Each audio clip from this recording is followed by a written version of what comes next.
All right. Matt Gannon, Jers, you've got the boots. They're on the ground down there in Maui. First of all, though, it's New Year's Day. We're recording. Pod will be out here shortly. Happy New Year. How's your New Year? Sounded like you might have tapped out early. You woke up this morning. It was the New Year. You didn't quite make it to midnight.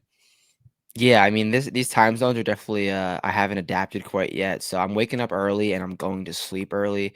I mean, 20,000 steps definitely doesn't help that. I was definitely gassed last night. But I mean, can't complain. We're in Maui, we're in Hawaii. The weather is beautiful. So happy to be here to start the new year for sure. Happy to be back for sure. How was the journey from did you go from New Jersey or you go from Florida? I went from Fort Lauderdale to Denver to Maui. The way back is I stop in Seattle or San Fran. Nice. So was that the longest? I mean, how many hours of travel did it take you to get there? It was 4 hours to Denver, like 4.5, and then 7.5 from Denver to Hawaii with a 2-hour layover. So it wasn't the I honestly was very worried about the flight. Like I was like, I don't know. I'm good on planes, but that was the longest I've ever done, and I was kind of thinking about it, overthinking it. But it wasn't that bad. I slept like a decent bit of it. So hopefully it's the same on the way back. And at this point, you've got the overseas experience having traveled Right. to Largs to get boots at the Scottish. So keeping it technically in the U.S., but overseas nonetheless as you headed out there to Maui. We'll get into it here shortly. I know people who are listening in, they want the boots report. They want to know how things are looking out there in Maui. But before we get started, as always, like and subscribe if you're listening to this. It's one of the best ways that you can support us, keeping the boots on the ground stuff going, allowing us to go to more tournaments. We've got a plan to hit up handful more tournaments than we did last year. I think maybe 3 times as many. Obviously, we put those up on the site. We'll talk about it on the pod so you know in advance when those are coming. And I think we make pretty good content outside of the boots as well. And all that goes up on the site, of course, vincerix.com. Already up on the site. We've got your boots report from yesterday, and we'll talk about a good amount of stuff on here. But obviously, that's the best way to get the details on all the different guys. You saw how the course are playing. I know you're headed back out there right after this, so there'll be that up again later today. And then we're doing some other cool stuff on the site this year, starting to work with AI, which I'm really excited about. Obviously, I've been doing Vincerix now for a few years. We've got a ton of content, a ton of data, and that's just perfect for feeding into AI and trying to make cool content. And it allows us to, think of, there's so many statistics and stuff that we kick around, ideas like, what if we did this? What if we did that?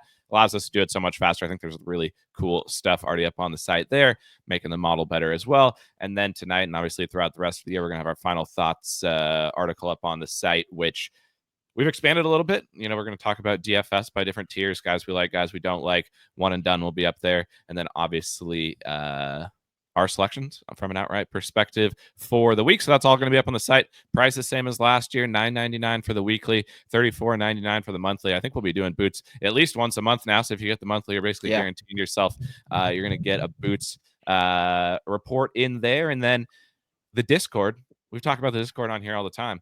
The Discord, we've opened it up to everybody. It's free. I think we doubled the number of people in the Discord over the last few days. Get in there. We've got channels for the PGA Tour, DP, Live. We're not TGL because people were talking TGL in the chat. There's a little bit of everything.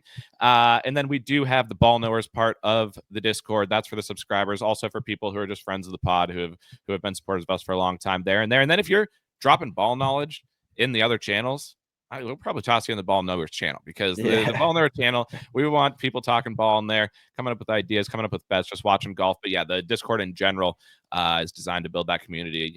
Watching golf, we'll be posting in there in the kind of public channel. So a lot of that, I've posted just as much in the public channels as I had in the Ball Knowers channel of late. So would love to get in there. The link is up on the site for that. We'll toss it in the description of this as well. But that's the long-winded. I got to do that. We got to get support to be able to keep this stuff going. We've got great supporters out there. But now we can dive on into the pod. Anything else you'd add there, Matt? But by the way, people, Matt is now head of golf. He's been promoted here at Vincerix after doing such a nice job last year. Anything you'd add to hype up the site before we get going? It's definitely the most unique golf gambling, fantasy golf website you're ever going to see, with the content that we do from the on the ground stuff and then the AI stats models, stuff like that. Very unique. You're not going to find it anywhere else. So give it a look for a week, and I'm sure you're going to stay.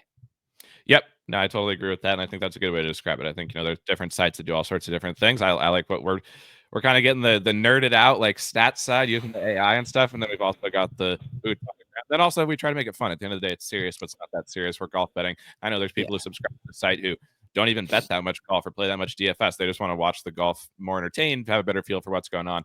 So yeah, we'd love all the support we can get. If you don't subscribe to the site, again, hop in the Discord, toss a like and subscribe on this pod. We're going to try to knock it out of the park in 2025. And speaking of that, Jers, it's a new year. Before we start talking specifically about Century, I didn't tell you this ahead of time, so I'm going to put you on the spot here. What Ooh. is your golf betting resolution for 2025? I know I think it was either last pod or the pod before, you blacklisted Cam Young, CY, your guy. You're not betting him anymore. I know that's one. Do you have any others that you've been thinking about going into 2025? Some things you want to try to improve off of last year or do differently? My golf betting resolution, I was thinking about this in one of my walks or runs or ventures yesterday. I was like, maybe I can bet one guy from the chart. Maybe I can Okay. sprinkle a chart name in there. But I don't know if I really can because I gotta stay true to my guns. So if there is anyone, I think it's just that. But I think it's just the normal stuff. Like stay under the card construction, do your thing and stick to your goals. Don't bet any 4x cards because the cops will come and just do your thing. I think I'm gonna stay with my normal stuff. If it's anything, it's gonna be at a guy from the chart, but we'll find out today probably because I do a great job avoiding the chart on boots weeks because I want to just have my full Mm-hmm. information of knowledge, make a card, and then readjust like I usually do. So maybe I'll really like someone that's on the chart and then have to send it because the boots eyes don't lie.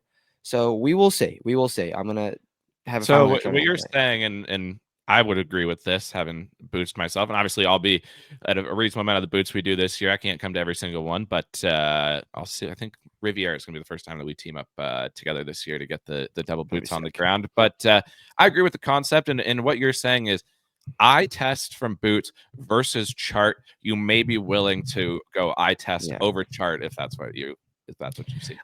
Yeah, I mean, I have in the past gone chart over eye test, and it may have. I mean, it didn't really fail me, but it's definitely gotten some guys in the mix that I probably wouldn't have, shouldn't have been, should have been on.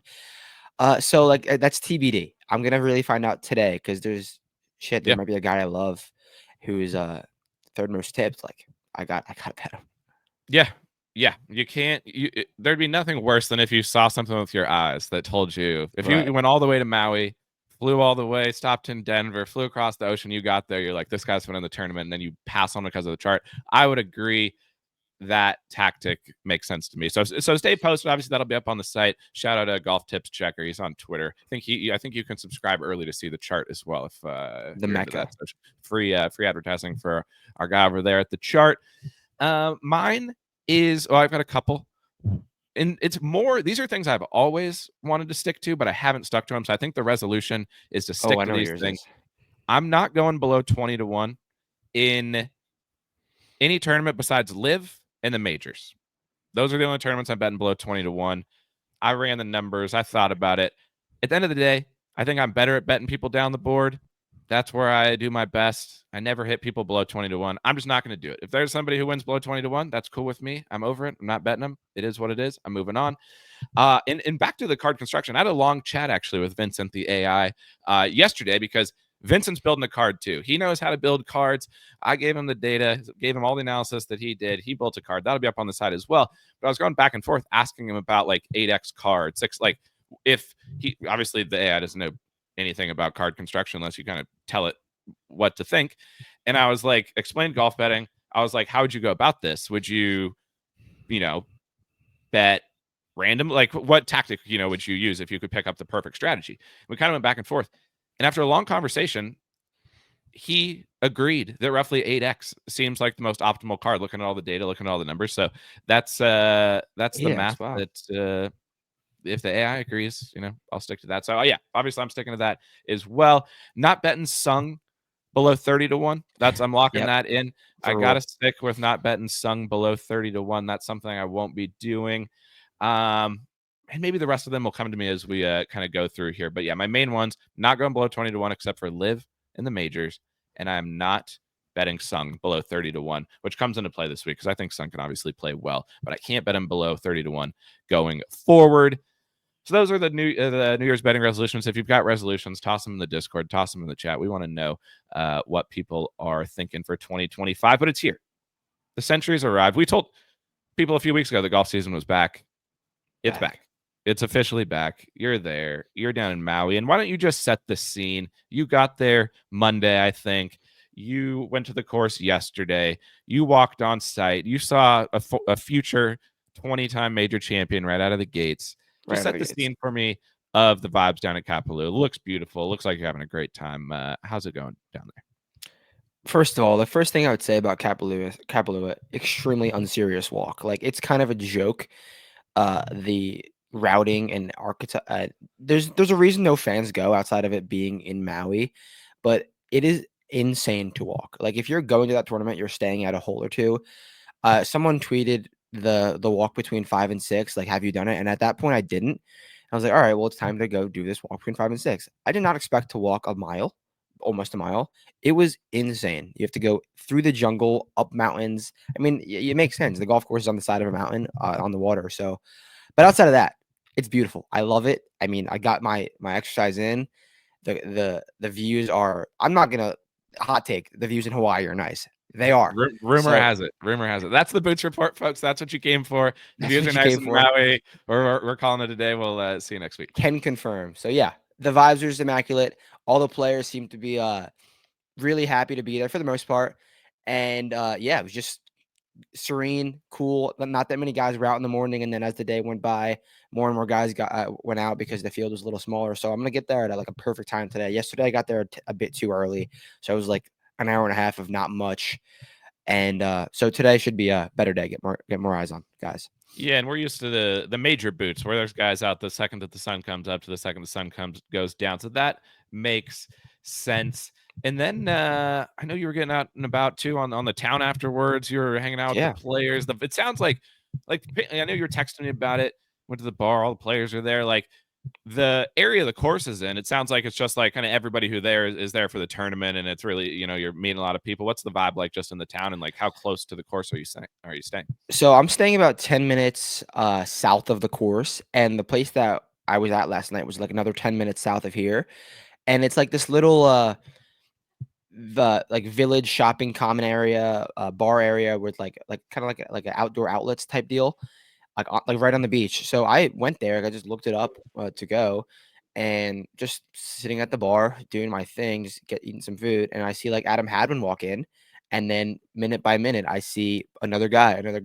So I'm not sure if that's like the general consensus of like this is where we're going, but it would make sense because it's a really, really cool area. It was called Monkey Pod Kitchen. So shout out to Monkey Pod Kitchen. If you're ever in the Maui area, go there. Good food, good drinks, great vibes. And probably saw that video I posted on my Instagram story. Like the sunset, the vibes were immaculate. So it was really cool. And I saw also right when I walked in, Collin swing coach was there. And I guess we'll talk about Collin later.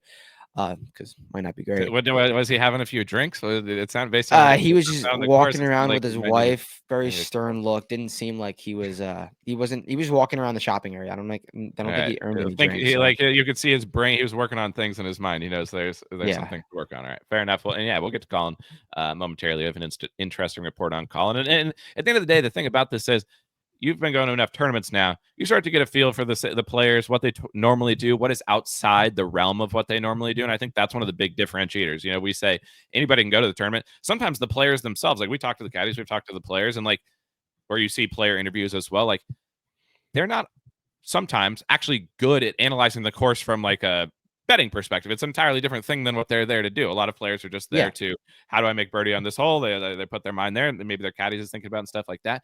You start to build up this kind of eye of what's different, what's the same from these guys as they go through their practice rounds, as they go through the prep. And I think that's one of the fun things about doing this. And obviously we'll talk about that a little bit here on the pod. And then that's the type of stuff that we're tossing up on the site and into the Discord. And I always like to ask, or kind of start here. Obviously, I kind of feel like I'm a consumer of the Boots content this week. You're there. And I think that's awesome because it allows me to, on the site to kind of be like, okay, how, as somebody who's going to use this information or not use this information or whatever, like how is that working for them? And so I'm just as excited today to hear from you. And when you post the Boots reports on the site, I'm like, what's the status? Like, how do I feel about these things? And I think Yeah. there's some things already that you're telling me that maybe go against where my head was at on maybe what players I was thinking or the tactics of the course.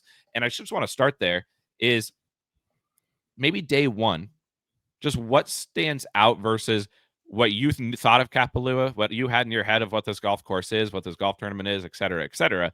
Now that you're there, now that you're seeing it, I know it's only been one day. Obviously, we'll have more stuff today, but like what stands out is maybe different or even the same as like what you thought about Kapalua coming into it. The fairways are obviously wide, but there's places to miss, and if you miss, just forget it. I think there's a path for Brandon Wu in Mexico to hit every fairway. Like you could do that, but also just you still got to be attentive of where you are off the tee. I also think that there's going to be no Dustin Johnson 400-yard drives this week. It's a little softer than we might expect, leading to some more long iron play than just a more concentrated long iron play, because I know there's always going to be long iron play at Kapalua, but maybe a tad more than expected. So outside of that, it's not too much different than what we see on TV. Like you could drive the ball far, you could drive the ball freely and confidently, but there's places to miss. And then I really think this year more than other years, iron play is going to be elevated.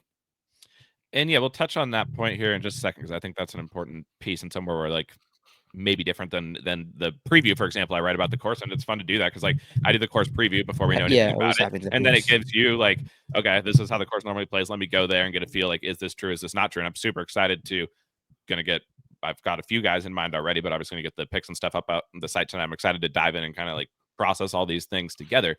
But the one that definitely stood out, and it sounded like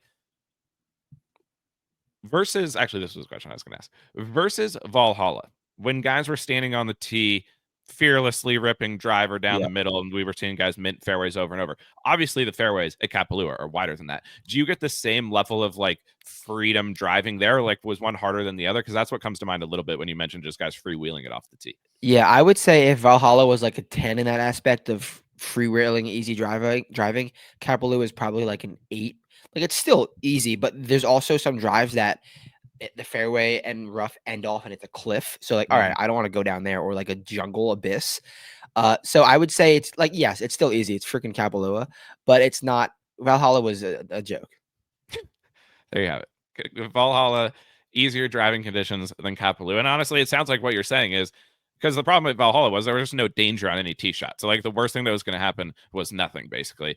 You're saying when you're because on TV it looks like same thing at Kapalua. Like you could literally hit it 800 yards offline and you'd be fine. But when you're actually there, you're saying those tee shots, the danger kind of lurks a little bit more than it necessarily looks like And on the TV. reason that's the case is because there's so many slow like elevation changes. Whereas like if you hit it down into a swell you're not supposed to, or in the rough on a downslope, just like forget it. You're not advancing that ball to where you need. Although it's softer and the scoring conditions are easy, you need a good lie in the fairway, and the fairways are so big, which is why this fairway the scoring gets so low. You need a good lie to advance your ball to a good position. Like if you're in that rough, it's going to be hard to advance, especially on a downslope, because sometimes you're hitting a shot on a 5% downslope up 40 yards. Like, you're not going to be able to do that out of some thick Bermuda rough. You're just not. So that's why it's a little bit. I would say it's a little bit mentally tougher than Valhalla. No, that makes perfect sense. Do you think that because one of the things I wrote about in the course preview, and I think the data backs this up, and like the cool thing is I've been running the data and like thoughts through Vincent, the AI, and it helps like parse down to okay, what really matters here. It's able to obviously crunch the numbers infinity times faster than I can, in Excel and stuff like that, which is super helpful. Was just we all think of Kapalua as like this bomber central driver putter type of place. Chris Kirk obviously won here. Harris English won here.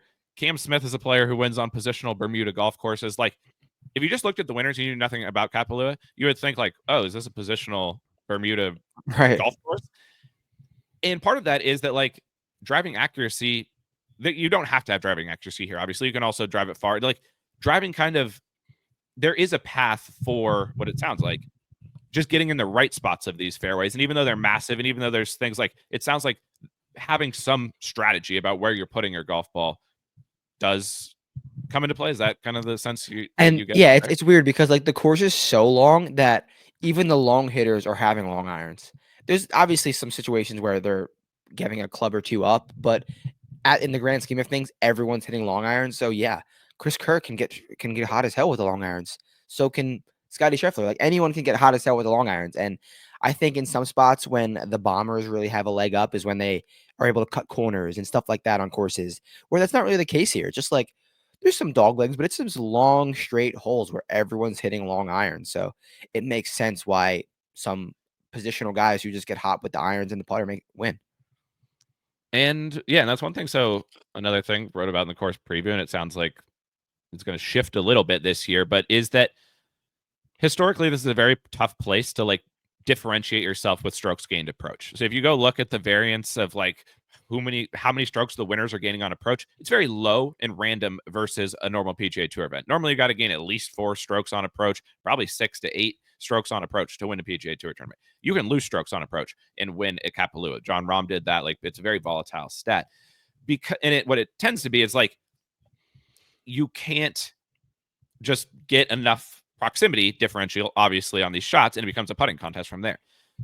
And the approach shots it's like a barbell effect. There's a ton of wedges and a ton of long irons at the tournament. Like the middle is kind of removed.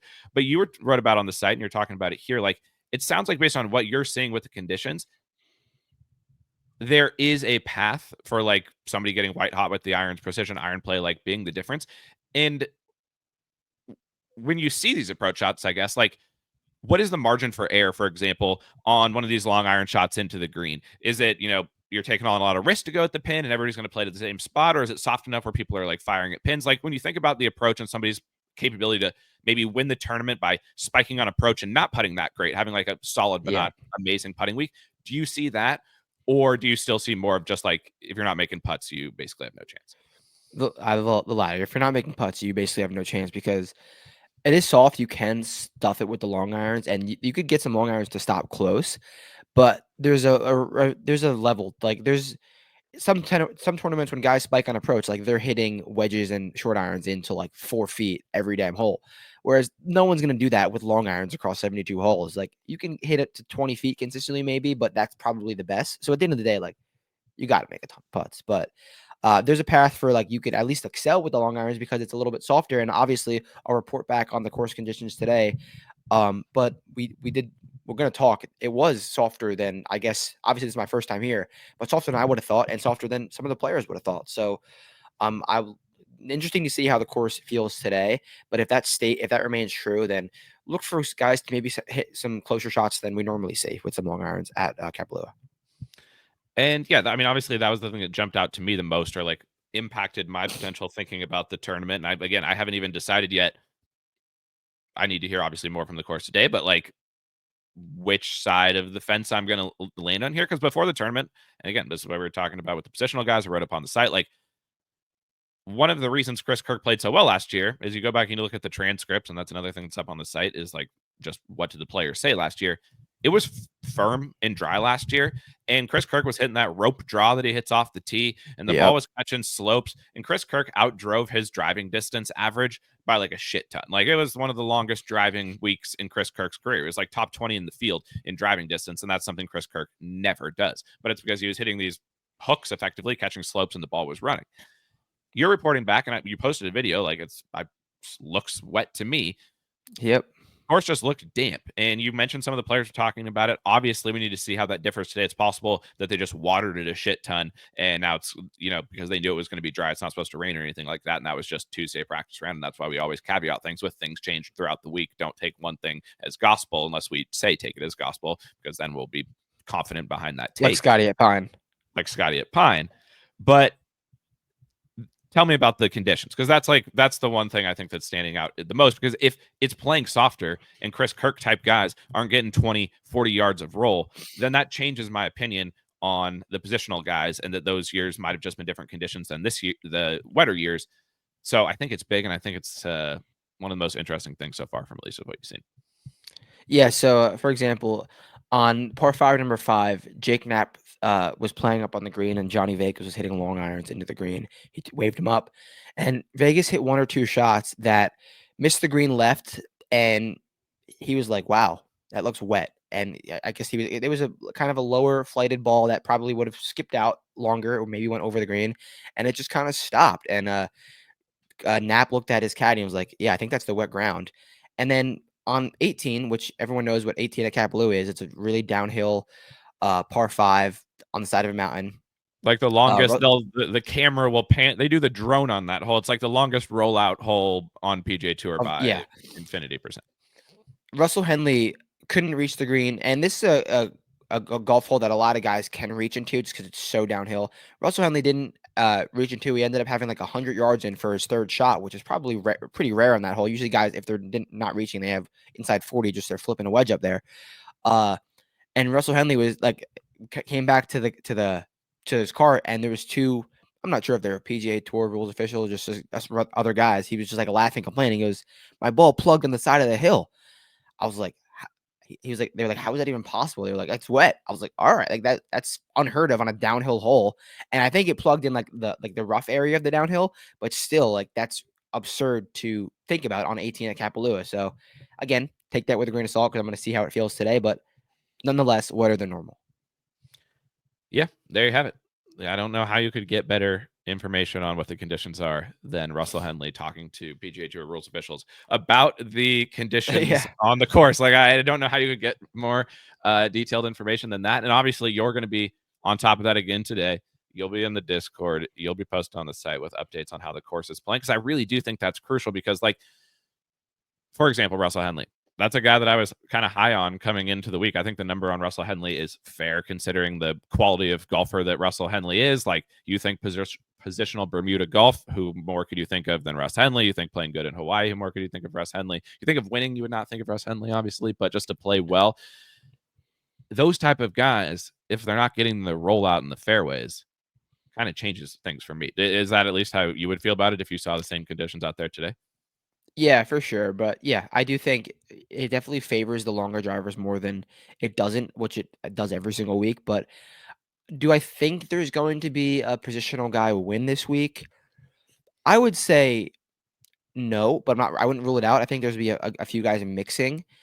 I don't think we're gonna get a Chris Kirk guy winning. But like I said, everyone's gonna have long irons. So there's like a path for one of those guys to get scorching hot from that distance, and then obviously with a putter. You mentioned the carts too. I think that's an interest. This isn't betting. Well, maybe it is, but I think you had a couple of dog examples here. The players are driving around in carts for the practice rounds. Jurors, the caddies are in carts. Obviously, that's highly unusual at a PGA Tour tournament or a major. You almost would never see it. Obviously, that has to do with the walk. Last time I checked, though, they aren't using carts in the tournament, right? Like they'll be walking in the tournament. Maybe they'll take some carts from holes to holes.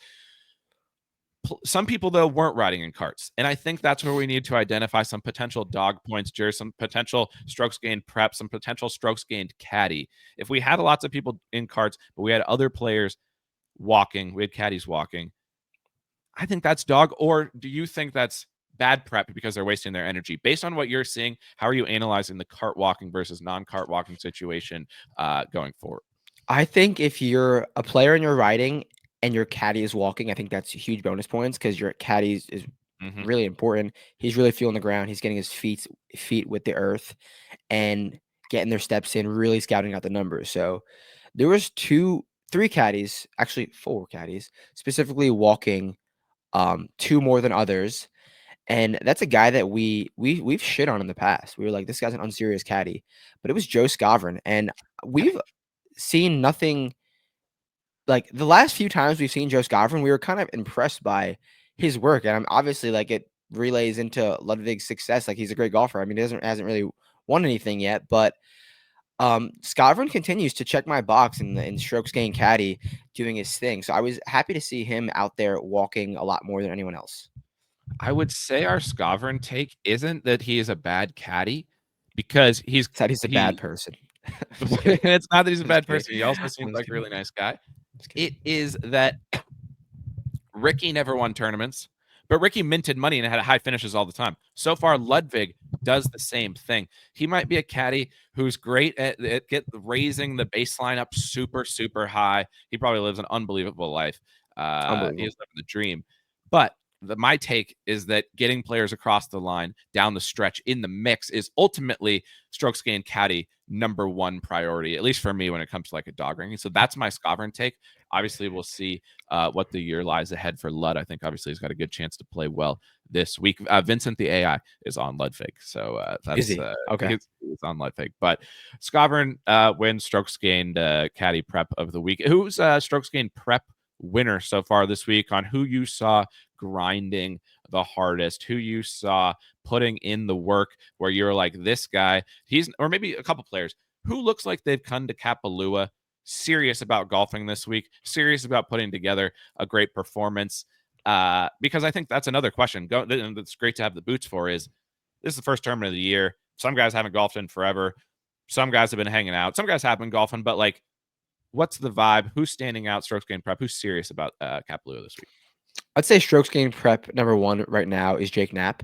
Jake Knapp was playing solo golf for all day yesterday, and he was out early, chipping, putting, doing his thing, and he seemed very into it. He had his caddy and a coach with him. I'm not sure if it was a putting coach, not sure if it was a swing coach, but they were deeply analyzing the greens, deeply like talking about specific spots, and I think that's good to see because Jake Knapp is obviously a PGA Tour winner on a golf course that kind of rivals Kapalua in terms of what you need to do to succeed. So interesting to see Jake Knapp today. I'm gonna get a final report on him, but I think as of now he is strokes gained prep number one. Strokes gained prep number one, Jake Knapp at 250 to 1. So Jake Knapp, big number this week. Obviously, Chris Quirk wanted a big number here last year. So Jake Knapp is strokes gained prep king after day one. Obviously, we'll report back on overall strokes gained prep winner of the week. It's always an important thing to keep track of. But yeah, I think that covers a good amount about kind of the differences of obviously the course previews up. I posted that on Twitter. Anybody can go read that. You just heard Jers's thoughts. You can think about how those things kind of match and where they don't match. And obviously, at the end of the day, all we're trying to do is narrow down on the list of players that are interesting to us, the list of guys that we want to have bets on or that we want to play in DFS this week. And that's why it's at the time where we go through the board, Jers. We take a look at some of these players. I want to get your thoughts. I know you probably haven't locked in anybody. I've got one person I locked in last week, and we'll talk about that when we get there. But any before we jump into the players, just anything else, Boots report, anything interesting happen, the vibes like that we need to cover? No, I think that pretty much covers the course report. Maybe a little bit more detailed worded report on the site. So get over there. As always, we're not going to go over every single nugget that we put in on the website on the pod because got to keep some for the subscribers as always and keep the great stuff for them. But yeah, that probably covers everything. Other notes, random notes. I did go up to Adam Hadman at the bar and introduce myself, and he like asked what I was doing because he said he recognized me, and I showed him the site, and then I just happened to scroll down. I was like, "Oh, look, it says your name right here," and I showed him the nugget that said, "What does it take for Connors, Hadwin, Pendy, and Taylor to not play a practice round together?" And he just started laughing. He goes, "A lot. It would take a lot for us to not play together." He said it's so convenient. I just thought that was funny. So shout out Adam Hadwin, great guy. That is an amazing story. And that's what Boots is all about. Like at the end of the day, as we've said, it's serious, but it's not that serious. Like there's the part of that's great about Boots of meeting people, building that network, and that's why you wanted to get down there and do it. So it's awesome to hear that that is going well.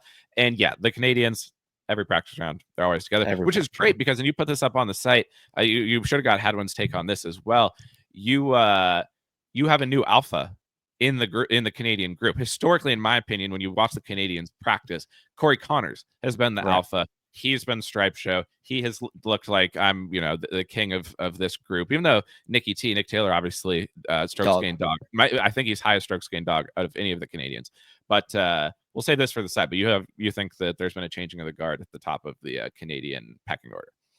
Yeah, there's definitely a changing of the guard in the top of the Canadian pecking order. So go over to the site and see who that new number one in your, because that could be a bet, like a top low Canadian. That's definitely a market. So we should track that every year, like every week, like low Canadian, see who wins it. Yeah, no, because there might be week. They have different styles too. So from week low to week, Canadian tab. Yeah, there's going to be value on the low Canadian, I think, because they have different styles of play. Obviously, Nick T's got the dog. Like, yeah, I think that's an interesting thing to monitor this year. alongside the Viking Cup is just the Canadian golf scene. Obviously, Svenny is our guy. We hit him at you hit Pendy, so you Yeah, have we are Canadians. yeah start seeing Canada this week down there in Maui. So let's get to it. Let's get to the board. Xander's the favorite. You saw Xander. He's there. He's the clear favorite. Obviously, Scottie's not playing. Obviously, we want to keep this focused on the boots, on the tournament. But we talk about golf holistically here on this pod all year long. Scottie's out, Jers. Scottie, something happened to him over the holidays. Hand. I'm not saying this in a negative manner. This is more of a joke, but like weird stuff happens to Scottie Scheffler. Weird stuff happens when you get that good at golf. It's like the world says, like, we're going to give you this unbelievable skill that defies all common sense or logic. But then some weird stuff is going to pop up as well. What's your Scottie State of the Union with him not playing with the hand incident? He's going to be out for a few weeks. I don't want golfers ever injuring their hands. Like, that's stay away from the hands if you're a golfer. What's the situation? What's your thoughts on the Scottie? I feel like Scottie is like so over the top upset. I don't know if you watched the Scottie documentary that PGA Tour put out. By the way, amazing stuff. I would recommend it. I want to watch it. I've heard it's really good. I've not. And like we know from like watching golf, Scottie is like uberly competitive and just so in the zone, wants to win everything. He has to be eating at himself that he cannot get on the golf course and play because like he was ready to play the Amex for no reason, like just because he wants to win.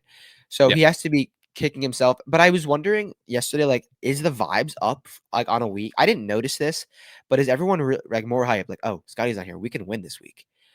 I didn't notice anything different, but I think it's true. I mean, he's not, so we can win this week. So yeah, I mean, Scottie State of the Union, he's pissed. I agree.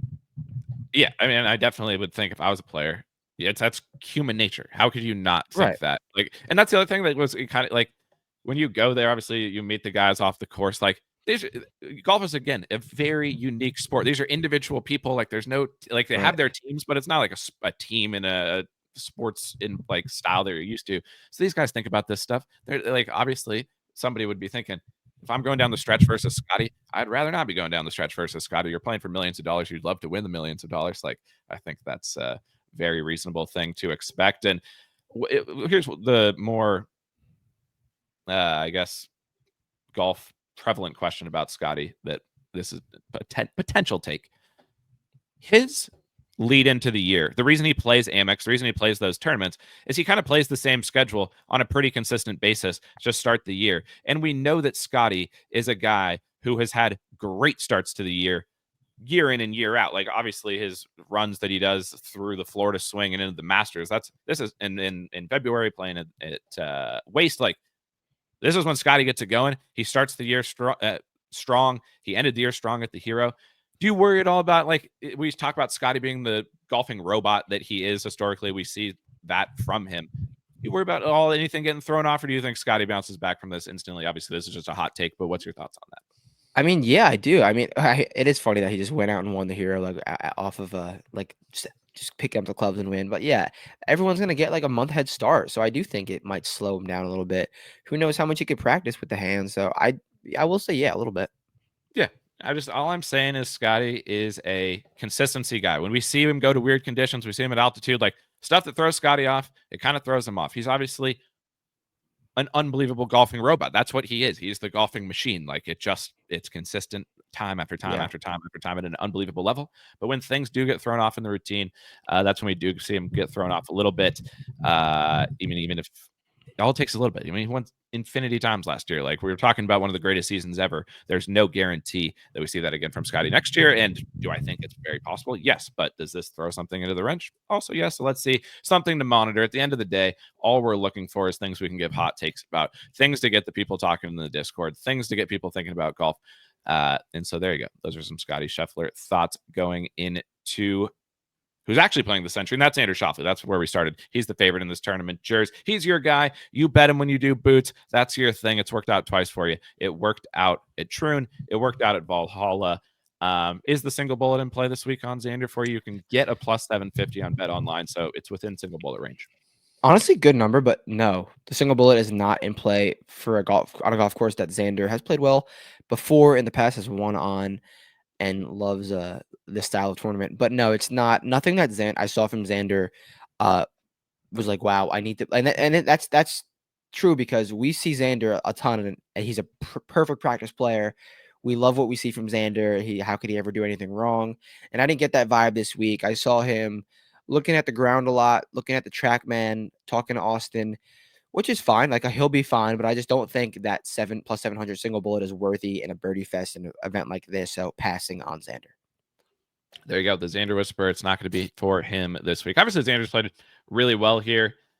Historically, I think he'll play reasonable enough. Like we know it's hard for Xander to finish outside of the top 10 in an event like this. But I think that's a fair point that you're making. Like when we've seen Xander, when he's about to just be there and play very, very well, win majors or play good at the players, like he isn't thinking about anything. He just walks up to the ball, whacks it on the green, chilling, hanging out with Austin. Obviously, Austin's grinding super hard. Strokes gained Caddie. Is Austin? Yeah. Are you seeing strokes gained Caddie equivalent to the majors from Austin out there at Kapalua, or is he even dialing it back a little bit too? I didn't. I really didn't, because in the past we've seen Austin hours after Xander has played walking the course, and I would say that's fine because it's a golf course you've seen a ton of times before.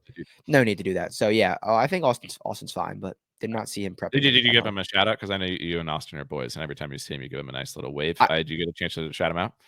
I actually didn't this time because they were playing a probably some sort of money game. Pat, Sam, Collin, and Xander, and they were just like talking and seemed pretty into it. So didn't say anything. So I've seen this group before, but not with Collin. It's usually Sam, Xander, and Pat. Or they'll play often, except for last year when Pat got kicked out of the group because he wasn't playing well enough, and Xander decided to not practice with Pat anymore because he was focused on winning majors, and Pat was being unserious. They're back together, and you're saying Collin was tossed into the mix, and that was the foursome, yeah. I mean, that's Boots. That's a great thing to see. We saw a similar pairing to that minus Collin at Troon when Xander went on to win, and you identified in that moment that Xander was looking good. Who do you think was looking the best in that group of four golfers between Sam, Pat, Collin, and Xander? And again, all this stuff, this is one data point. These are a handful of shots. Obviously, you're not walking 18 holes with these guys. We always say when we talk about the players from a Boots perspective, it's one data point added to the other data points you've got and come to a decision. I feel like it's not make or break. There's guys Jersey's talking about on the site and things that he saw that I'm thinking about, like, am I going to change my opinion on that or not? It's up to me to decide. Like, that's what it's all about. But with all that being said, who was the guy you liked the best out of that four based on the eye test? Yeah, this was definitely like the 1A stud perennial group. They're all playing together. I would say if I had to rank those four golfers, number 1, Sam Burns looked the best out of that group. Number 2, Cantlay. Number 3, Xander. And number 4, Collin. So not what I expected when I saw them tee off and play a little bit of golf. So yeah, Burns looked the best for sure out of those four. Is the Burns whisper and somebody I was high on Sam coming into the week? Yeah, I mean, obviously playing great. I think Sam, struggled at the beginning of last year. Like I didn't ever really, but besides he got off to a good start at Amex. He didn't win there, and then he was kind of good on the West Coast. The middle of the season was meh. And then we predicted his best ever major finish on the Bermuda at Pine. He finished T9. And then he finished the year pretty strong. Obviously played good at the FedEx and the BMW courses that are on Bermuda. He's been putting amazing again. Like the only time he was kind of struggling on the season is his putter got cold, and that's not normal for Sam. Sam can go on stretch. Sam's one of the few golfers in the world who can go get Cam Smith hot with the putter and go on +6, +7 strokes gained putting performances time and time again. But sometimes he gets into trouble off of the tee. The around the green plays a little iffy. That's always been my holdup with him here. And he's never played very good here historically, even though it always makes sense as a course for him, is like the around the greens and the runoffs and things like that. But if you're telling me he's looking confident, who can make birdies on Bermuda better than Sam Burns? And I think that's the point I've got away. So I don't know. But that's what's going on in my head on the Sam Burns train. It's like, there's some things that in the price is a little bit low, but it's Sam Burns. He can win. Scottie's not there. Sam's just as likely to win as anybody else. Is he under consideration for you? For sure. Definitely for sure under C. So we'll find out tonight if he makes the card, but I strong leaning to betting Sam Burns at a pretty decent number. Yeah, there's 28s out there, and he was longer than that before. I mean, he's definitely dropping in price, but I think he was 33 when I wrote him up as somebody to watch on Monday or in the course preview. And at the end of the day, if you go there and you give me a confident Sam Burns report and you tell me you're strongly considering Sam Burns, and if I see you bet Sam Burns and I don't, and he wins, I would lose all credibility as the Sam Burns whisper because Yeah. I have to be on if you're telling me this stuff. So I'm definitely leaning there. He's high in the model. I really have no reason. As I talk through it more, To I have not. no Yeah. reason not to You're bet on Sam. Sam Burns. Should I just commit to it right now? Yeah. I don't know. Yeah. All right. I'm not going to commit to it right now, but I'm very close to committing to it right now. But I need to think about it a little bit further. But yeah, Sam Burns, definitely one under consideration for both of us this week. Other guy at the top of the board, JT's up there next with Collin. You saw both of them. I know you didn't love what you saw from Collin. Sounds like JT's striping like you would expect JT to. I think we were talking about this, I think on the last pod when we did the one and done preview. Again, go listen to that. That covers the whole season. We were saying the only guy right now, tee to green, who can even come close to Scottie is JT. He just can't putt at all. Yeah. What'd you see from JT? He makes all the sense in the world. He's obviously played great here in his career. He stripes. It sounds like he's striping. How's he look? I know we've seen him over the last year, and he hit the mate. Like, he was never a guy when we went and saw Boots. We were like, oh, let's go find JT or like see how JT is playing. And when you'd see him, it was like, okay. And he kind of looked, melancholy. I wouldn't say he looked like hyped. What'd you see from him out there yesterday? I saw some great swings. I saw some loose swings, but more than anything, I saw him super up in energy, super excited, happy to be there, which is the first time I've seen him like that in all of the Boots experiences we've had. So I thought that was a really telltale sign of where his game is at, where his confidence is at. He had his caddy with him and his dad with him like he always does, and he just looked really happy. He was playing with Max, and they're boys now. Well, so JT looked good, and I think he knows that he's confident. He knows that he is playing some decent golf right now. Like you said, the putter is a massive question mark, and it might hold me back at the number that he's at. But JT looked the part. He looked like one of the guys to beat this week. Yeah, and at the end of the day, like I said, I'm not betting below 20-1, so it's easy for me to say I'm not betting JT this week. But from the context of like, who do I probably trust the most this week to finish in the top 5? Probably JT. Like, he has unbelievable history here. He's been top 5 4 of the last 5 times he's played the Century, including a win in 2 T3s. He ended the year T2 third. He was T5 at Travelers. He was T5 at RBC Heritage, which is a great comp for this. Like, he's just striping the ball tee to green. He's so good around the greens. And actually, that's a question that we didn't talk about in the course stuff, that around the green play matters here. Like, it shows up in the stats year after year after year that scrambling, not to save a ton of pars necessarily, because if you're missing a lot of greens, you have absolutely no chance, but to maintain that momentum, to get up and down on the par 5s, it looks visually kind of tricky around the greens. Is that what you're seeing, or did the softer conditions maybe make it a little bit easier around the greens? Honestly, no. I did not think it looked tricky. Like, we've seen some tricky around the green courses. It seemed fairly straightforward. And I don't know if it's maybe the grass type that trips people up, or early season Bermuda that gets people not tripping it close. But I don't think anyone, if you're a good chipper, I don't think you should have any issues. But like, remember the year that Collin like messed up around the green? That's That what was all always just like in my mind. he was just duffing chips. It wasn't like he was like hitting chips like not close. He was just like That's like, not yeah, hitting the like, ground correctly.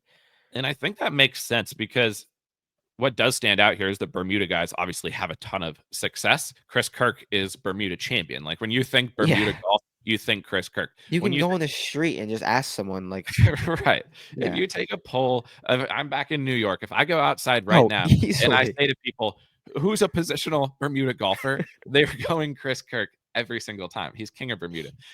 So yeah, I think that's probably more of it. And obviously people talk about the Bermuda stats, or like, Ben, all that type of stuff.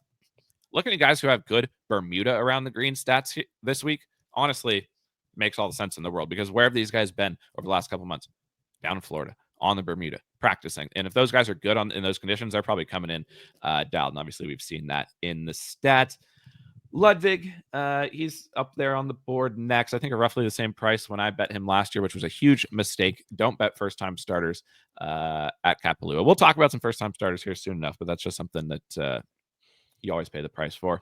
Lud versus Pat versus Sung. They're all kind of in the same range. Not necessarily Boots. Obviously, all these takes don't have to be Boots related. Also, just your general thoughts. I know you haven't seen everybody, but like Ludvig, Pat, Sungjae, any interest there in that range of the board? I would go Pat number 1 for sure out of those 3. And then number 2, toss up between Sung and Lud, maybe a little. I think I'm kind of down on Lud this week. I could see Lud finishing T12 and Sung finishing T9, just a backdoor Sung high finish. So I would say they're kind of the same. I did not like what I saw from Ludvig. I saw him like looking at the ground, uh, wondering why his shots. He missed. He hit a few balls into a par 3, and they were all short. And he seemed very confused. Swing didn't look dialed. Putter didn't look too dialed, and then he went back out and played another practice or a few more holes alone. You never want to see that. You The never only want to see time that. the only time the extra holes of practice has paid off was Hovland at Valhalla. He's the only player that I've seen who's going like out of his way to play extra practice after, because at the end of the day, when you see guys who are just dialed for 9 holes, they're like, I have no concerns about this tournament. I'm just going to walk off the course and go chill because I'm good. That versus the guy who's going out and playing extra practice holes, that's not rocket science. Just think about that. What's the difference in confidence levels of like those types of things? So Lud on that report for this week. We'll see how that continues on today. Maybe he looks dialed. You'll let us know. But yeah, the only person who comes to mind who ever came that one was Vic. But strokes gained Viking Cup, so maybe Lud, maybe it doesn't matter. And we know that the Viking Cup players always practice a little bit extra, so maybe it cancels out. That's TBD. Hideki, any Hideki vibes? He's 25-1. And let me just say this, I don't plan on betting Hideki. I don't feel like strongly that he's going to win, but he's played good here before. He has 3 top 4 finishes at this event. He won twice last year in big events. He plays good in Hawaii and on the Bermuda. 25-1 seems like a reasonable price to me. Jers, how do you feel about Hideki? Hideki seems to be like the forgotten man in this entire field. I did not see him at all yesterday. I don't even know if he's here. Maybe he's flying in today from Japan. But yeah, Hideki just feels like he's going so under the radar that he's gonna play well. So I'll just leave it at that. I'm gonna hopefully see him today, but I just feel like no one's talking about Hideki, and when that happens, he pops up. Yeah, I mean, he can win every time he tees it up. At the end of the day, like there are certain guys that, and I'm kind of trying to think about that too more this year. Like I always get deep into the stats, like you know that I like to crunch the numbers and things like that. There's some vibes related things, and there's like last year, for example, on Live, Brooks was 25-1 on Live like every single tournament. He won doing twice or 3 times. Like it's Brooks Koepka, and he's 25-1 on Live. I don't care what his stats are. I don't care if I know his stats. Like I should just bet that every single time I see it. I'm not saying that it's the same thing about Hideki at 25-1, but I am saying he won twice last year in big events like this, and he's played well here before. I don't think you could, if somebody said they're betting Hideki at 25-1, I'd be like, that totally makes sense. Nothing against that. Theegs, 28-1. I bet him last year. I think you bet him last year at 70-1. So Theegs has come down considerably. We always want to avoid Theegs when that happens. However, I do like him this week. I have no issues with Theegs this week. You saw him a little bit. What's the state of the union on Theegs after you were on him last year? This is a golf course that I always want Sahith on, and because for the driving aspect, you can kind of drive it more loose than you can on a normal week, and then you just get creative, make birdies. I didn't love what I saw from Sahith, which I was kind of upset about. He seemed less than confident, both off the tee and into the greens. But I did end up seeing him at the Monkey Pod, and he seemed very bright, very excited, very vibrant. He loves it here. And so basically, I want to see what I see from him today, because at the core, I like him. What I saw from him, I didn't really love, but it wasn't anything like, no, because all the time it's like we cross guys off all the time. It wasn't anything. It was like really like, okay, I need to just see more of him. Yeah. And then at night, he seemed very happy, and he was like, because I also, right, everyone I talked to, they like kind of asked what I did, because people have seen me on the course, and I talked to Sahith, and he was like, yeah, you could talk shit about me, I don't care. Like he was just joking about it. And so he seemed super into it, super like happy to be there. I think that this course makes so much sense for Sahith. The number could be what the final factor is getting me off of him, because at what rate is Sahith Theegala going to win at that number? But he's very due to win in a big event, breakthrough, and almost did it last year. So I'm a big yellow flag on Sahith. I don't want to say yes or no. Final card up tonight, vincerix.com. Yeah, get over to the site. Obviously, that'll be on there. And I think the way you described it, there's a couple interesting things that stand out. One is, like you're saying, there's times when we see guys who look absolutely terrible, and it's like you could just never take the money out of your pocket and bet it on that Right. player with what your eyes showed you. And if they won, you'd be like, that's cool. I just legitimately couldn't have done anything about it. And I would Which say, has never happened, by the way. no, I would say 90+% of the time when we instantly strike a guy, do they maybe finish in the top 10 every now and then? Yes, but like I've never done that. And then the tournament's going on. I'm like, oh my God, I was like 1,000 miles off on this person. Now, again, it's golf. There's going to be times Except for Matty Schmidt at the Players. Matty Schmidt at the Players. I agree with that. And then the other thing you were saying, obviously meeting up with Theegs down there. We're Team Theegs forever. At the end of the day, we're Team Theegs through and through. We're boys with Carl. Theegs winning or Theegs contending, even if I'm on him or not on him, or I was thinking about betting him and I didn't bet him, I never care. Like, it's never that I was close to betting Theegs. He plays well. I'm like, fuck, I wish I would have bet him. I'm just happy that Theegs and Carl are enjoying their time out there and having a good experience, because they're our boys. And it's great that you've closed the loop now with Theegs as well. And one thing about Theegs, anytime we say Theegs, we say it to Carl, or you say Theegs to somebody who actually knows him, they have no idea what you're talking about. Did that come up? Did you call him Theegs? What happened? No, I just kind of like went up to him and like shook his hand, and then we just started talking. I didn't say anything, but we did say Theegs to Carl, and he was like, "What?" He was definitely confused. He was super confused. All right. Ben On's there. Tony Finau's back on the PGA Tour, apparently. Connors, we talked about him. Bobby Mack has been playing well. Any of interest, any of those guys? I will say, go head to the site and see the Corey Connors take, because I guess we'll leave that one for the site because that was a very interesting one. Ben On, he was a case of a true duality case, because I saw him absolutely stripes, like next level degree stripes, center of the club face, massive high draws, and I saw him top a ball from the fairway. But Ben On was the one of the two guys that did not look like he wanted to be there. He was kind of like looping along, just moping along, hitting his shots, playing alone, which is kind of weird. So yeah, Ben On, I was kind of interested going into the week. I think he'll hit it well, but I don't see Ben On really contending this week, which I was interested early, so I'm out on Ben On. Ben On coming off a win over TK at the Genesis Championship back in October on the DP. Yeah, he's been playing fine. We know he hits it well. He played great in Hawaii last year. He's fourth here, and then T2 at the Sony Show, won Sony last year, but he did not. I mean, T4 at the Byron, third at Wells. Like, you get him on Bermuda, I trust that he can make some putts.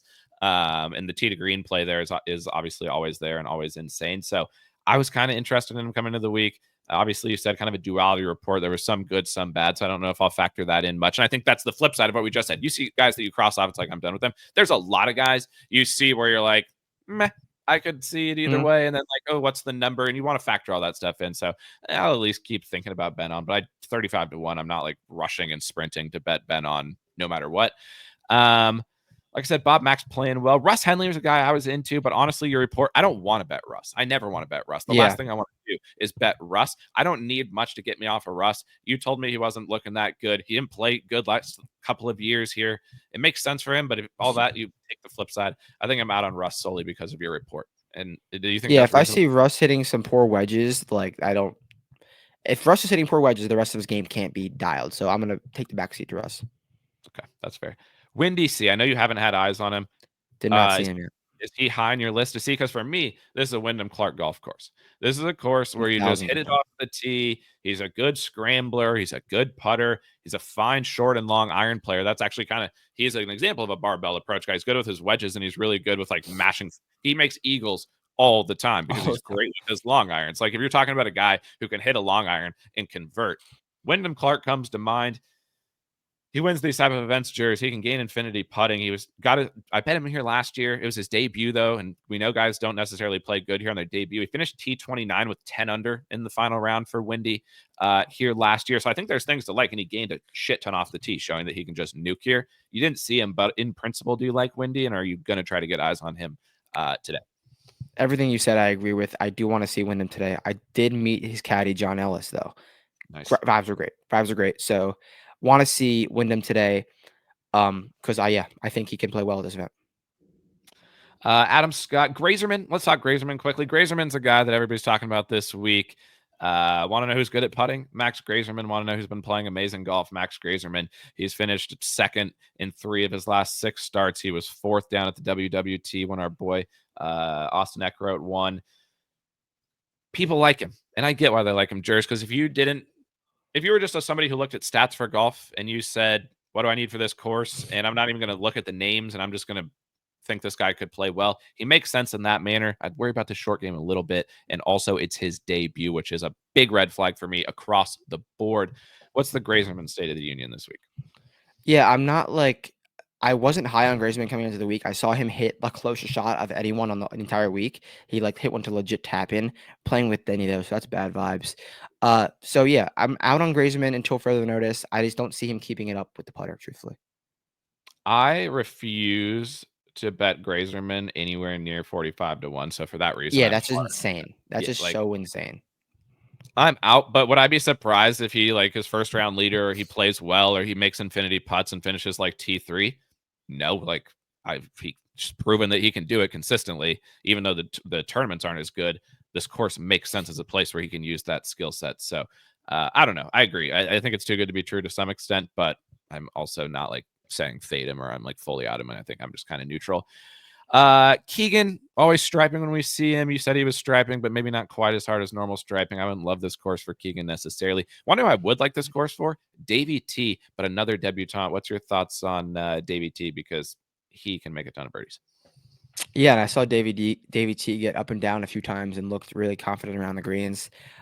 Just a good young golfer. Definitely a golf course that makes sense for him too. Which of the debut players do you think finishes the highest? If you can only have I one. don't. I wish I had a list. Let me list off some Yeah. guys for you. Let me try to list off some guys. Bob Mack's a first-time starter. Pendy's a first-time starter. Greyserman's a first-time starter. Davey T is a first-time starter. Mav's a first-time starter. Noren, McCarthy, Eckroat. That's kind of, and then obviously some guys well down the board. Oh, Nick Dunn. Nick Dunn. I would say Pendy for sure. Pendy for sure. Right. I think he plays well this week. Yeah, I think I agree with you. See why we don't need to talk about him this year at all. I think we're just not going to talk about him. That's our CY bit for 2025 is we're not going to talk about him except when he's playing for New York Golf Club. We'll cover him on the TGL, but we're not going to be covering him on the PGA Tour this year. If he wins, then we'll welcome him back to the pod, and we will talk about him. We're not going to talk about CY this year. I kind of like Mav. I'm going to be honest with you. I think this is a Mav course. I don't think he has. Maybe he can win, actually. I could see a confident Mav being something to watch out for in 2025. Again, the debutant will probably keep him off for me, but you're the Mav guy. This seems like a Mav course. He's got to be feeling good after picking up. I saw Mav getting 2 separate interviews, not in the interview room, off, on the side of the hole, with some cameras. So people love him because he's just the intellectual guy who might be the future commissioner. So shout out Mav. Do you think Mav getting more attention like that? Because he gets interviews because you said he's super smart and talks about things about the tour and live, but that's on you. That's not normal for Mav to start getting that type of attention at a tournament. Do you think that's good for Mav or bad for Mav? Bad for Mav. Okay. Bad for Mav. I don't know. I might lean the other way. I think a confident Mav, because he's dangerous. He's a good player. Doubt it if Mav is a good player. What's he ranked currently in the Stanford golf rankings all time? He's won. Yeah, number 1 over Tiger Woods. So we know what he is capable of as a player. I'm just saying that if he gets confident, I don't know. He's a guy who's streaky. He's good on positional Bermuda. He also drives it long and straight. Makes a ton of birdies. Mav, he's high in the model. I'm kind of down. All right. Not to I'll get some eyes on him today. But he could be a DFS play for me for sure. Posty, I like Posty conceptually. I don't love him if it's softer than it sounded. Do you get any eyes on Posty? How's he looking? Did not see Posty at all yesterday. Siwoo 75 to 1. Would you bet Siwoo at 75 to 1? 75 to 1, yeah. I think did he drift down, or was he? Because I thought I saw no one in the earth is talking about Siwoo this week. He is drifting down. He sucks at putting most of the time, which is why this wouldn't make sense. But he's actually been putting it a little bit better. He always plays good in Hawaii. He's played all right here before. a guy who could just like get white hot. He's played good at the Amex, make a ton of birdies. 75 to 1 Yeah. on Siwoo. I know you're a Siwoo guy. That's kind of why I was just curious what your thoughts were on that name. Yeah, I definitely will try to see him today because Siwoo 75 to 1 is a great number. Do you think that we should give out at least my take on we did because we kind of glanced over it, the guy who has no chance this week, or save that for the ball knowers? That's Collin. Is that who you're talking about? Collin Morikawa? Yeah. I think, well, obviously, that's not a secret. We just said the guy that like you're out Yeah. on based on what you saw. But if you want Yeah, to if get you're the reason, listening to this deeply into the pod, so yeah. yeah, you're a ball know if you're listening to this deep, you deserve that information. But if you want to know more about it, then obviously get to the site because there's more details there. But yeah, that's why kind of there's some good Collin stuff. And you did say when we talked about the foursome of the elite practice round you saw that you didn't like Collin. So I think you've made it clear enough. All right. People can get deeper intel up on the site. We're getting down the board here, Jers. Oh, actually, this is a guy that people a lot of questions about. Two guys actually that we kind of glanced over that I think people care about. Hovland, his toe is broken. You saw him, seemed fine. Yeah, Hovland, I saw him only chipping. I don't even know if he played yesterday, but he was walking fine, which could be a concern. Walking fine around the chipping greens, practicing his chipping because he's not a great chipper.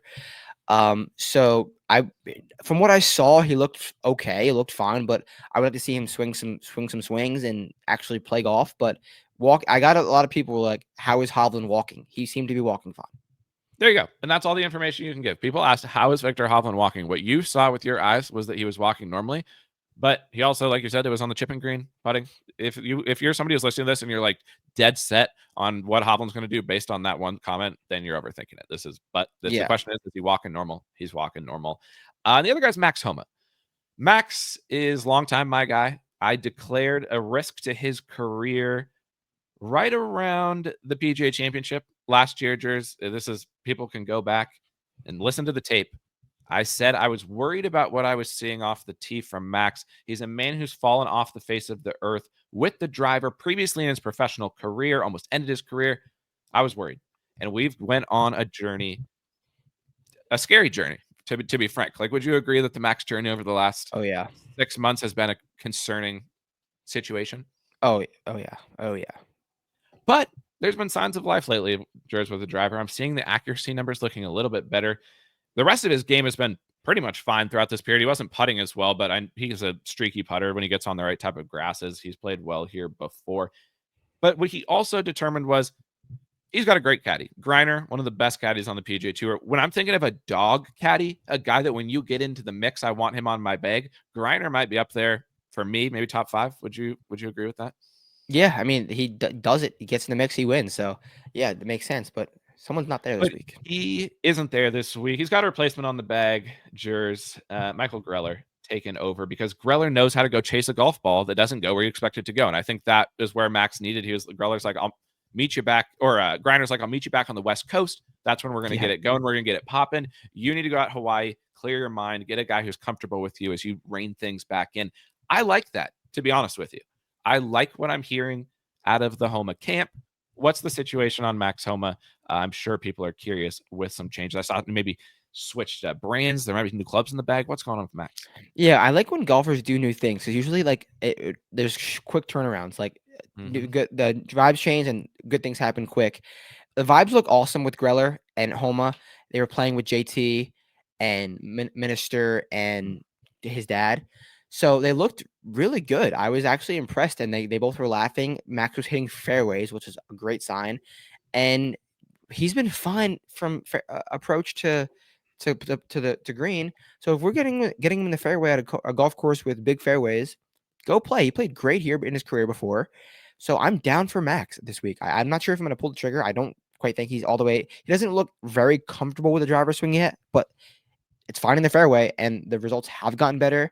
So we will see. I've known Max in the past. This is a super niche take. Max in the past has talked about when his best swings were when he squats on the downswing, and I really saw him doing that, like getting super, like really squatting from top to bottom. So if he's finding that thought again and getting back into his rhythm, could only mean good things. So hopefully the future is bright for Max. Definitely monitor the situation, but I think you could be making worse bets than Max Homa this week. Yeah, I think that's totally fair. I think for me, do I think he's trending back towards playing well? And do I think by the time the West Coast swing comes that he could definitely mix at any of those events? I'm starting to see a path towards that. But the one thing that worries me is at the end of the day, when a player goes on record and says they prefer golf tournaments when the score is minus 15 and you might need to shoot 30 under par to win this week, I just worry about Max burning out from a birdie perspective. Even if he is at his best, I worry about him being able to make enough birdies. He was third here in 2023, but that was coming off of the fall when he won the Fortinet. He was in different form. So I think, like, for me, do I think he plays well? Maybe top 20? Yes, but I think I'm good from an outright perspective. But again, the price is totally fair, and I think that's the point you're making. I totally agree with that. We're getting down the board. Oh, actually, one thing, quick aside. Ball nor take. You're there. You just mentioned him. One of the reasons I think JT is striping again, tee to green, is because Matt Minister isn't like this. Obviously, Bones is an unbelievable caddy, but what was happening with JT and Bones, they were just talking through every shot for so fucking long, and it was like, hit the shot. We talked about it on the pod. It's like, I'm going to do a cartwheel and then walk up to my ball and hit a 40-yard hook, and it's going to bounce off the clubhouse and roll down next to the green like a commercial. Matt Minister was Pat's caddy. He doesn't care. He is dead silent. He just will say nothing until the time comes. Yeah. You saw them out there. I like that caddy combination, and I think the results are kind of speaking for themselves. And it's another reason why I like JT this week and this season. But that just came to mind when you mentioned Matt Minister. That was a good take. I like it. Makes sense. We're down the board. Zal's in the tournament, which I don't totally understand, but he's playing. He was 38th in the FedEx Cup last year. Noren's, there's a lot of guys here who, in my opinion, shouldn't be here. Zal should be there because you need him there. Noren, they're allowing Noren to play this week. Denny's here. Of the random guys, Bez is here. They're letting a lot of people who, from a dog perspective, we probably wouldn't allow to play the Sentry. Do you like any of those guys? Because I kind of like Noren, if I'm being honest with you. I don't know if I love Noren. I think I like Bez more than anyone out of that group. Bez was hitting the ball really well, and he's a guy who could definitely get hot with the putter. I think that Bez could T10 this week, like out of nowhere. Just go along smoothly, play 3 decent rounds, and then you're on Sunday like, oh, Bez is T7 right now. I don't think he can win, but I think Bez will play better than his expectations for sure. He's my pick out of those 3. All right, we'll do a little head-to-head. Noren versus Bez this week, me versus you. All right. $5. Let's do that. A little Noren versus Bez side bet. Because I like Noren. You didn't see him. You didn't see anything. I like what you said about Bez, and I agree. I think Bez could play well as that guy who can really heat up. Like when Bez gets dialed, he gets dialed. I like that there's no threat off the tee. Let's go random year. Actually, one more guy before random year of the week. Nick Dunn. Nick Dunn, you saw him first thing. The first text that you sent me yesterday morning. And it was a guy that the night before I was thinking about because I'm like, want to know who can make a shit ton of birdies and is probably entering this season focused and wanting to be great. Future 20-time major champion, Nick Dunlap. And what's the first text that I get from you? First guy on the course. Nick Dunlap, solo, grinding. By himself, headphones in, chipping. Like, that's just Nick Dunn being himself. He's a true champion. It's a golf course that he can make a ton of birdies at, and he wants it so bad. He looks the part, like I always say. He looks the part. He's playing with Ludvig and Zal, kind of a cool group, and he was striping, really striping. I think I'm down for Dunn. I'm almost positive. Like, I don't like a first-time starter. If I'm going to bet a debut guy, they need to be down the board so they're not taking up a fat part of my card, but I'll sprinkle, some guys who go against that trend if they're down the board.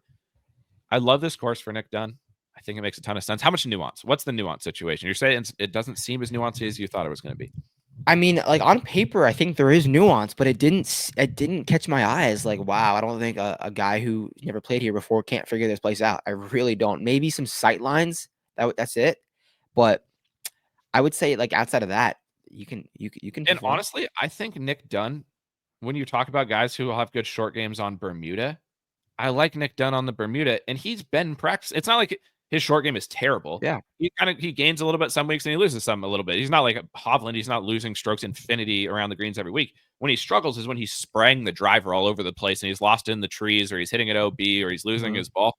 That's not really a factor here. We know he can heat up with the putter. And what I love about him the most is strokes gained dodgers. There's a reason we say he's going to win 20 times in majors. He won as an amateur against JT and Sam Burns down the stretch. You think there's a single guy in the field with Scottie out of the And tournament? Xander. Yeah. That with Nick Dunn in the And mix. Scottie was in that tournament. Yeah. Do you think Damn it. Nick Dunn would be intimidated down the stretch by anybody on the PGA Tour? Because I don't think so. No, not at all. You can't teach that. You cannot teach that. You cannot teach that. He believes that he's going to be the best player in the world. And we're on record. We support that take. We are. We support him as much as he supports himself. All right, random year of the week, Jers. We've got a lot of options this week. We've got Matt Fitz is now random Euro of the week. That's a tough fall for Matt Fitz to go from U.S. Open champion to include it in random Euro of the week. But he's there. Aaron Rai, Sepp Straka, Harry Hall's a guy that I kind of like. Jers, he makes a lot of birdies. Tommy, I have a funny note about Harry Hall that I didn't know yesterday. Right. Harry Hall was wearing a straw hat like Tapio Polkanen. Like Is that his name? Yeah. Yeah. I was like, what the is this guy serious? I should have put that in the notes. But yes, Harry Hall is wearing that. Harry Hall has no chance to win this tournament, but I think he could play well. And I like that his vibe is perfect for Hawaii. I think he's just going to around, make a ton of birdies. That's right. So Harry's random year of the week. Dietrich, Nico Etch is officially random year of the week now. He's our guy. He should have won the RSM. Plays great on Bermuda. We got Yeggs down here. We're not going to throw CD in random year of the week. So we're not going to treat him like that. Vegas is down here. Random international. Random year of the week. Pabs is here. And then Rafa Camp's representing Puerto Rico, potential contender for random year of the week as well. There's a lot of options here. Who do you like for besides Hall for random? I was debating deep diving the low Puerto Rican market, but I just think Camps is going to take it. I'm going to go with Tommy Dietz, random Euro of the week. Looks confident, wearing I think he was wearing an orange glove this week. He changes his glove from green to orange. Orange glove. He was playing with Fitz. They were laughing. Good vibes. He shaved. Tommy Dietz looks amazing and just striped. He looked like he striped, and I can see him getting hot on the greens, and that's what he does. Yeah, I'm down. I'm trying to see who I even like. I like Sepp conceptually. Yeah, I want to see Sepp today. That kind of makes sense. Again, I think Nico Etch continues to play well. Nico Etch, when there's no risk off the tee and he's just in the fairways, you talk about a guy who can spike approach and spike putt. It's Nico Etch. So he's good on Bermuda. I honestly think he can mix again. Stevie Yeggs, a little too low scoring for Yeggs, but he could have at least one or two low rounds. We're playing Showdown or something, probably rip some Stevie Yeggs. Yeah. We're down here. Oh, Billy Ho's down here, Jers. At the end of the day, I don't think Billy Ho nice. Really, because I can get 110 to 1 on Billy Ho, who's top 5 strokes gained dog. When we talk about just doing obvious things, about not overthinking it, Billy Ho has played here a lot. He fucks on Bermuda. He just won the BMW PGA not long ago. He was terrible after that, but like, I don't care. Billy probably won the BMW PGA and was like, fuck yeah, this is dope. And we know Billy has won playing terrible. When he won Memorial, nobody was thinking about Billy Ho. So at 110 to 1, what did you saw him? What's the Billy he looks solid. I saw him. He looks so confident. Like he just looks so confident. I forgot to note this too in the thing in the bottom. The other thoughts. He does not stop talking. Does not stop. Like he's playing with Tom Hoagie, and I think they're having a good conversation, but he just does not stop talking. But he's really confident. He struts. He walks the part, and like I want a confident Billy Ho. And he looks good. At the end of the day, if you go to the site, we've got the dog rankings. We'll be updating them all year for everybody to see. This is the field ranking in strokes gained dog, which I think is important to keep in mind because this is the whole point of strokes gained dog. Here's the field rankings of strokes gained dog. Xander is first. He's 4th overall in the dog rankings. Billy Ho's 2nd. He's 5th. So he's 110 to 1. I think I'm going to bet Billy Ho because I'd feel so stupid if I didn't. I'm on Billy Ho. That's the first player I'll commit to here. Then it's Decky, Bob, Mac, Siwoo. See there, and there's Siwoo again down the board. So a couple guys just to keep in mind from the dog ranking perspective. One player we skipped, Jers. We've been kind of going all over the place, but that's what this pod is about. And we're covering a lot of guys. I think people are probably still listening. They usually do when we're talking down the board on a Boots week. This is a guy I bet last weekend. I posted in the Discord about it. He was 50 to 1. And I said to myself, Akshay Bhatia is not going to kill off of this tournament at 50 to 1. His odds are going down. No. I'm going to bet it. I posted in the Discord when I did it. He's now most tipped, Jers. He's gone down to about 28 to 1. So that's an early season Vic for me, right? Like I'm on that is a win. Akshay That is a at win. double the price. He can make birdies. He is another guy up there for me in the Nick Dunn category of confident, going to be a legitimate player on the PGA Tour. I think Akshay will finish inside the top 10 of the FedEx Cup this year. That's my take on Akshay. I think he is a serious player.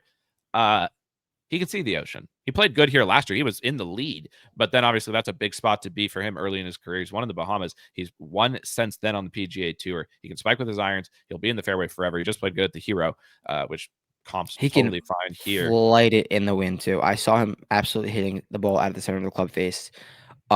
Looked confident. He didn't hit some of the best shots, and he's a big TrackMan guy, but I did like what I see in terms of like hitting firm and solid iron shots into the wind. Yeah, and I think for me, like now that he's most tipped and his price has gone down an insane amount, do I think he's going to win? No, but am I glad that I've got him at 50 to 1? Yes. I posted the stats from last year on the site. Like, not many guys who get super, super steamed win. Like, I think the most movement of a winner last year was like 17%. Like, these guys who go down double in price, like, they just aren't converting. So I don't love that that's happened to Akshay, but his improvement with the putter, I think, is why I'm saying I think he's going to be a top 10 player in the FedEx Cup this year. He's become one of the best putters on the PGA Tour. Like, his switch to the tall putter has paid off massively. He's gaining a half stroke per round over the last 25 rounds. I had asked Vincent to crunch the numbers on who's most likely to spike putt this week, and Akshay's inside the top 10 of those players. Like, he's become a really good putter, and I like that for him here at a place that he putted well last time. So I still expect him to play well. Don't love that he became most tipped, but obviously we got to talk about whoever the most tipped guy is. All right, down the board, anybody left Jersey, anybody we haven't talked about? CD, you need to get eyes on him. Kevin Yu, I'd love to get some eyes on Kevin Yu. Anybody you're going out there? Oh, you saw Goddard. He makes sense. Yeah, Goddard looked awesome, and it's a golf course that I think makes so much sense for Goddard. He just bombs it off the tee, and if he's hitting his irons well, I worry about the putter, but I think I mentioned could be a nice spot for a plus money T20 or T30 on Goddard. Beautiful. Well, there you have it, folks. That's an hour 20 minutes. Boots Report, Century, Kapalua. You're about to head back out there right now. I'm about to dive in on who I'm going to bet, who I'm going to play in DFS. I'm going to put that all up on the site, vincerix.com, $9.99 for the weekly. I think the lowest price out there for doing stuff like this, $9.99. I think that's plenty fair. $34.99 for the monthly if you are going to be with us throughout the year, which we really hope that you will be, because we're going to be giving it our best to make it both a great year and I also always say a fun year, Jers, because at the end of the day, betting should be fun. If you're betting and it's not fun for you, you shouldn't be betting, because at the end of the day, why do something that pisses you off if you don't have to do it? So do it if it's fun. We want to make the site fun, and excited to hear from you today, and excited for you to get back out there. Yeah, bear with the time zones, bear with the late final thoughts, but I gotta make sure all the information is dialed. I'll have this stuff ready for you as soon as possible. So if you're watching this, the final stuff might not be out yet. So maybe don't make your bets just yet if you want to wait till the final Boots Report, but do whatever your mind desires. And any questions, you know where to find us. And let's crush this year. Yep. Yeah, and I totally agree with at the end of the day, the tournament doesn't start till middle of the day tomorrow anyway. When you go all the way to Hawaii to get Boots information, you don't want to rush it. You want to do it the right way. And so we're always going to prioritize accuracy and like our best thoughts versus speed. And we're still going to get things out well before you would ever need to do anything from a DFS or betting perspective. Jers, let's get after it this week. Looking forward to hearing from you soon. Beautiful.